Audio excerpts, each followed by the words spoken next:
Sa dugang pa nga balita lokal, nagapanawagan ang grupo sa mga mangunguma sa gobyerno nga mas iprioridad ang paghatag sa pondo sa produksyon kay sa mga kinahanglanon sa mga mangunguma sa baylo nga sa pila ka mga substandards nga farm to market road projects.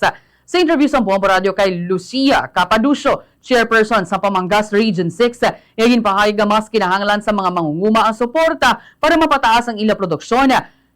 Kaangay sang binhi, abono, kagamitan kag iman pa nga agricultural inputs. Dugang pa ni Capaducio, may mga proyekto nga gidakabig nila nga gamay pa lamang ang nahumana apan nagakinahanglan sa dako nga budget. Bangod sini, ginapangabay nila sa gobyerno nga siguraduhon nga ang pondo matupa sa nagakaigo kag kinahanglanon nga mga proyekto. Nagalao man ini nga mabuligan sila sa gobyerno pinaagi sa mga programa nga makapataas ang presyo sa ilang mga produkto kag makapaayo sa ila palangabuyan. Yan pa mati ang pahayag ni Lucia Capaducio, chairperson sa Pamangas Region 6. Kung tingnan natin, marami pang farm to market road na hindi siya na tapos, no? At saka substandard kung tingnan natin yung nagawa.